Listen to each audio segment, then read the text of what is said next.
আসসালামু আলাইকুম। আমাদের আরো একটি ক্লাসে সবাইকে ওয়েলকাম করছি। আমাদের আজকের ক্লাসের আলোচনার টপিক হচ্ছে প্রাইমারি অক্সিলারি ভার্বস। খুবই ইম্পর্টেন্ট, কারণ এটা আমরা বিভিন্ন ক্ষেত্রে ব্যবহার করি এবং এগুলোর ছোট ছোট ভুলের কারণে বা এগুলোর ছোট ছোট ব্যবহার না জানার কারণে আমরা অনেক সময় প্রপারলি ইংলিশ সেন্টেন্স বলতে পারি না বা প্রপারলি ইংলিশ সেন্টেন্স লিখতে পারি না। তো আমাদের আজকে আলোচনার টপিক হচ্ছে প্রাইমারি অক্সিলারি ভার্বস। এই প্রাইমারি অক্সিলারি ভার্বস আসলে কাকে বলে? প্রাইমারি অক্সিলারি ভার্বস হচ্ছে তিনটা। কোন তিনটা? বি ভার্ব, ডু ভার্ব এবং হ্যাভ ভার্ব। ইংলিশে আমরা দুই রকমের অক্সিলারি ভার্ব পাই, একটি হচ্ছে প্রাইমারি অক্সিলারি ভার্বস এবং আরেকটি হচ্ছে মোডাল অক্সিলারি ভার্বস। তাহলে এই যে প্রাইমারি অক্সিলারি ভার্বস, এইটার যে বিষয় সেখানে হচ্ছে যে আমরা ডু ভার্ব, হ্যাভ ভার্ব এবং বি ভার্ব, এই ভার্ব গুলো কিভাবে সাহায্যকারী ভার্ব হিসেবে বাক্যে ব্যবহৃত হয় সেটাকে আমরা দেখবো। এবং আরেকটি বিষয় হচ্ছে এই বি ভার্ব বা ডু ভার্ব, হ্যাভ ভার্ব কিন্তু সেন্টেন্সের মেইন ভার্ব হিসেবেও কাজ করতে পারে। ঠিক আছে? তাই এগুলোকে বলা হয় প্রাইমারি অক্সিলারি ভার্বস। ওকে, ডেফিনিশন। এগুলো হচ্ছে হেল্পিং ভার্ব, যেটা মেইন ভার্বকে হেল্প করে, এবং এগুলো ভার্বের হেল্পকে ভার্বকে হেল্প করার মাধ্যমে বিভিন্ন রকমের টেন্স, মুড, ভয়েস এবং কোয়েশ্চেন গঠন করে। প্রথমেই be verbs as auxiliary verb. Okay, be verb কয়টা? বি ভার্ব হচ্ছে am is are was were, এবং বি ভার্বের সাথে বিইং যুক্ত করা যায়, আইএনজি যুক্ত করে বিইং করা হয়, এবং বি ভার্বের পাস্ট পার্টিসিপল ফর্ম হচ্ছে বিন। এগুলো কিন্তু অক্সিলারি ভার্ব। অক্সিলারি ভার্ব হচ্ছে am, is, are, was এবং were। এবং বি ভার্ব বিভিন্ন ভাবে সেন্টেন্সে ব্যবহার করা যায়। তো প্রথম ফাংশনটা আমরা দেখি যে বি ভার্ব কন্টিনিউয়াস টেন্সে ব্যবহার করা যায়। যেমন এই যে আই এম রিডিং এ বুক, আমি একটি বই পড়ছি। আমরা টেন্সের ক্লাসে কিন্তু বিভিন্ন টেন্সের স্ট্রাকচার নিয়ে আলোচনা করেছি। তো এখানে I am reading a book, আমি একটি বই পড়ছি। They were playing football yesterday, তারা গতকাল ফুটবল খেলছিল। She is watching TV now, সে এখন টিভি দেখছে। We are studying English at the moment, আমরা এখন ইংলিশ পড়ছি। He was running fast during the race, রেসে বা দৌড় প্রতিযোগিতায় সে খুব দ্রুত দৌড়াচ্ছিল। The children are singing a song, বাচ্চারা গান গাচ্ছে। তার মানে আমরা কন্টিনিউয়াস টেন্স যখন গঠন করি সেখানে কিন্তু আমরা বি ভার্বকে ব্যবহার করি, এবং বি ভার্বের পরে সবসময় ভার্বের সাথে আইএনজি হয়। যেরকম যে I am reading, they were playing, she is watching, we are studying, he was running, the children are singing. Be ভার্বের একটা ব্যবহার হচ্ছে যে বি ভার্ব অর্থাৎ অ্যামিজার ওয়াজারের পরে ভার্বের সাথে আমাদেরকে কি করতে হয়? আইএনজি ব্যবহার করতে হয়।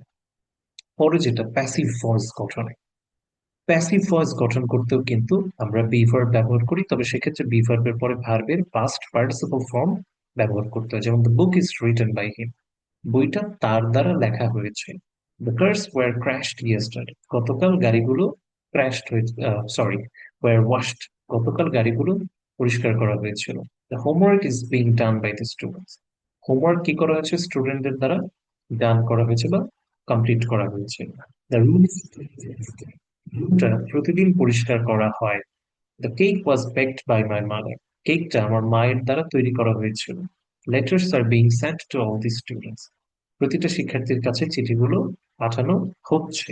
তাহলে এই যে যে কাজগুলো নিজে নিজে হয় না, বই তো আর নিজে নিজেকে লেখে না, বইকে লিখতে হয়। গাড়ি নিজে নিজে পরিষ্কার হয় না, গাড়িকে পরিষ্কার করতে হয়। সেই প্যাসিভ সেন্টেন্স গঠন করতে আমরা কিন্তু বি ভার্বটাকেও ব্যবহার করতে পারি। প্যাসিভ সেন্টেন্স গঠন করলে বি ভার্বের পরে ভার্বের পাস্ট পার্টিসিপল ফর্ম ব্যবহার করতে হয়। যেমন the book is written, the cars were washed, the homework is being done, the room is cleaned, the cake was baked, letters are being sent. ঠিক আছে?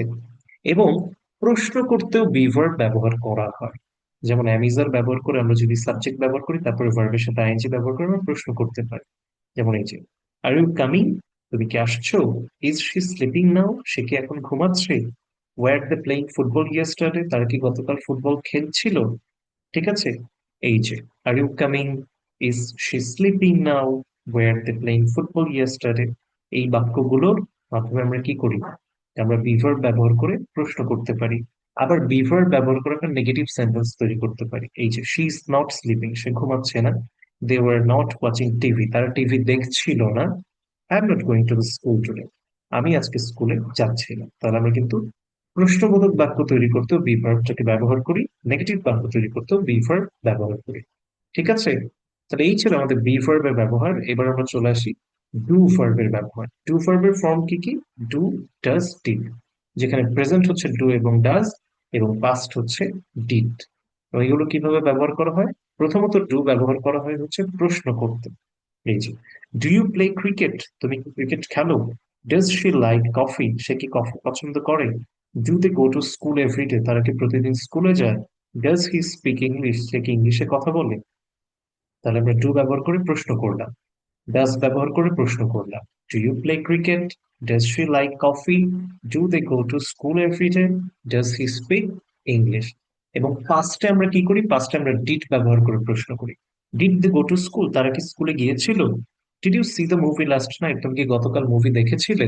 Did she help you with your homework, সে কি তোমাকে তোমার হোমওয়ার্কে সাহায্য করেছিল? তাহলে do এবং ডাজ দিয়ে আমরা বর্তমানে প্রশ্ন করি, ডিড দিয়ে পাস্টের প্রশ্নগুলো করতে পারি। ঠিক আছে। আবার এই ডু অথবা ডাজ বা ডিড ব্যবহার করে আমরা কিন্তু নেগেটিভ সেন্টেন্স তৈরি করতে পারি। ইনডিফিনিট টেন্সে, ইনডিফিনিট টেন্সে কিন্তু কোনো অক্সিলারি ভার্ব থাকে না, এবং আমরা জানি যে নেগেটিভ করতে হলে অবশ্যই অক্সিলারি ভার্ব প্রয়োজন। তাই যে প্রেজেন্ট ইনডিফিনিট বা পাস্ট ইনডিফিনিট টেন্সে যখন অক্সিলারি ভার্ব থাকে না, সেখানে কিন্তু আমরা প্রশ্ন করার জন্য বা নেগেটিভ করার জন্য অক্সিলারি ভার্ব কি করতে পারি? অক্সিলারি ভার্ব ডু অথবা ডাজ বা ডিড ব্যবহার করতে পারি। এই যে I do not know him, do not এর সংক্ষিপ্ত ফর্ম হচ্ছে ডোন্ট। সো বলার সময় আমরা বলবো আই ডোন্ট নো হিম, লেখার সময় I do not know him এভাবে ভেঙে লিখলেই ভালো হয়। শি ডাজন্ট ইট মিট, সে মাংস খায় না। এই ডাজ নট ইট মিট কে আমরা ডাজন্ট বলবো। পড়ার সময় আমরা কন্ট্রাক্টেড ভাবে বলবো, লেখার সময় আমরা পুরোটা ভেঙে লিখবো। They don't play football on Sundays, তারা রবিবারে ফুটবল খেলে না। ঠিক আছে। তাহলে এই যে আই ডোন্ট নো হিম, আমি তাকে চিনি না। সে ডাজন্ট ইট মিট, সে মাংস খায় না। They don't play football on Sundays, তারা রবিবারে ফুটবল খেলে না। এই বাক্যগুলো হচ্ছে আমরা ডু নট বা ডু ভার্ব ব্যবহার করে সেটাকে অক্সিলারি ভার্ব হিসেবে ব্যবহার করে এই নেগেটিভ সেন্টেন্স গুলো তৈরি করলাম। আবার পাস্টেও কিন্তু এই যে ডিড ব্যবহার করে করা যায়, যেমন they did not watch the movie, তারা মুভিটা দেখেনি।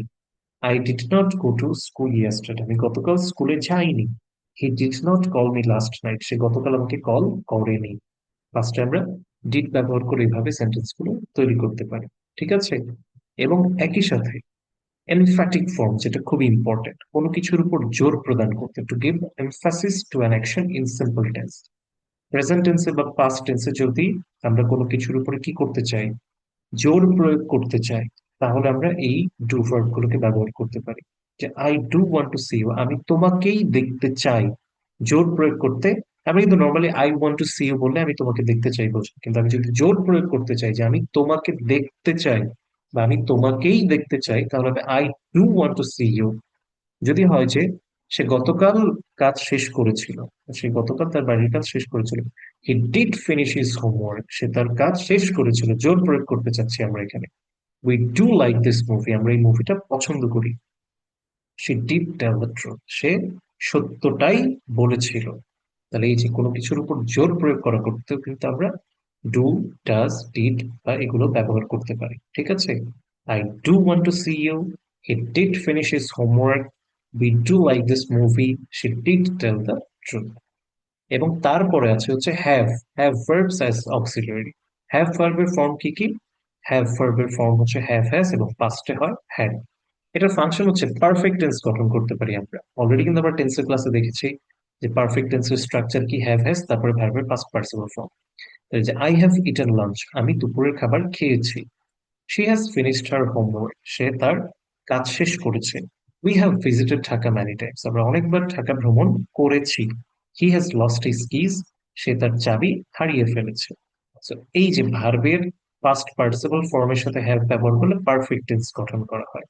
আবার পাস্ট পারফেক্ট কিন্তু আমরা গঠন করতে পারি এই যে they had left before I arrived, আমি আসার পূর্বেই তারা চলে গিয়েছিল। I had seen that movie before, আমি আগে এই মুভিটা দেখেছিলাম। She had cooked dinner before he came, সে আসার আগেই সে কি করেছিল? ডিনার রান্না করেছিল। ঠিক আছে। তাহলে প্রেজেন্ট পারফেক্ট এবং পাস্ট পারফেক্ট ব্যবহার করতে আমরা হ্যাভ অথবা হ্যাজটাকে ব্যবহার করি। এর বাইরে কি আছে? প্রশ্ন করতে, পারফেক্ট টেন্সে প্রশ্ন করতে কিন্তু এই হ্যাভ অথবা হ্যাজ ব্যবহার করা হয়। যেমন have you done your homework, তুমি কি তোমার হোমওয়ার্ক শেষ করেছো? হ্যাজ শি ভিজিটেড ঢাকা, সে কি ঢাকা ভ্রমণ করেছে? Have they completed the project, সে কি প্রকল্পটা শেষ করেছে? ঠিক আছে। এইভাবে আমরা প্রশ্ন করতেও হ্যাভ অথবা হ্যাজ কে ব্যবহার করি, সাবজেক্টের পূর্বে ব্যবহার করি, এবং হ্যাভ অথবা হ্যাজ দিয়ে প্রশ্ন করলে সেটা মূলত প্রেজেন্ট পারফেক্ট বা পাস্ট পারফেক্ট টেন্সে প্রশ্ন করতে হয়। এই যে had they finished the game, তারা কি গেমটা শেষ করেছিল? হ্যাড ইটেন বিফোর লিভিং, যাওয়ার আগে সে কি খেয়ে গিয়েছিল? ঠিক আছে। ওকে, এরপর আমরা হ্যাভ অথবা হ্যাজ ব্যবহার করে কিভাবে নেগেটিভ সেন্টেন্স করি সেটা দেখি। I have not seen this movie, আমি এই মুভিটা দেখিনি। তাহলে যে হ্যাভ যেহেতু অক্সিলারি ভার্ব, এটার সাথে আমরা নট ব্যবহার করি। সো হ্যাভ নট কে আমরা সংক্ষেপে বলতে পারি হ্যাভেন্ট। বলার সময় কিন্তু আমরা হ্যাভেন্ট বলবো, কিন্তু লেখার সময় হ্যাভ নট টাই লিখব। I haven't seen this movie. He hadn't eaten before the meeting, সে মিটিং করার আগে খায়নি। She hasn't finished her homework, সে তার হোমওয়ার্ক শেষ করেনি। They hadn't left when I arrived, আমি যখন চলে এসেছিলাম তখনও তারা যায়নি। ঠিক আছে। তার আমরা পারফেক্ট টেন্সে নেগেটিভ সেন্টেন্স তৈরি করতেও কিন্তু কি করতে পারি, হ্যাভ অথবা হ্যাজ এগুলো ব্যবহার করতে পারি। ঠিক আছে, তাহলে আমাদের এই তিনটা প্রাইমারি অক্সিলারি নিয়ে do, does, do verb, have verb এবং হচ্ছে বি ভার্ব, এগুলো নিয়ে এই ছিল আমাদের আজকে আলোচনা। আমি বিষয়টাকে আবার একটু বলি যে প্রাইমারি অক্সিলারি হচ্ছে বি ভার্ব, যেখানে বি মানে হচ্ছে এম ইজ আর ওয়াজ হয়, এবং বি ভার্বের বেস ফর্ম হচ্ছে বি। বি ভার্বের পাস্ট পার্টিসিপল ফর্ম হচ্ছে বিন। ডু ভার্বের বেস ফর্ম ডু, এটার পাস্ট ফর্ম প্রেজেন্ট ফর্ম হচ্ছে ডু এবং ডাজ। পাস্ট ফর্ম হচ্ছে ডিড, পাস্ট পার্টিসিপল ফর্ম হচ্ছে ডান। হ্যাভ ভার্বের বেস ফর্ম হচ্ছে হ্যাভ, প্রেজেন্ট ফর্ম হচ্ছে হ্যাভ অথবা হ্যাজ, এবং পাস্ট ফর্ম হচ্ছে শুধু হ্যাড, পাস্ট পার্টিসিপল ফর্ম হচ্ছে হ্যাড।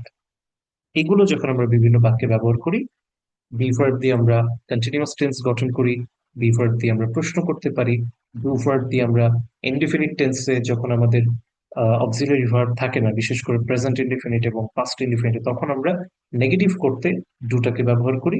তখন আমরা প্রশ্ন করতেও ডুটাকে আনতে পারি। এবং হ্যাভ দিয়ে আমরা পারফেক্ট টেন্স গঠন করি, পারফেক্ট টেন্স আমরা নেগেটিভ এবং প্রশ্ন করতে এই তিনটা ভার্ব ব্যবহার করি। সবাইকে আমাদের আজকে ক্লাসটি করার জন্য অনেক অনেক ধন্যবাদ। Thank you. আসসালামু আলাইকুম।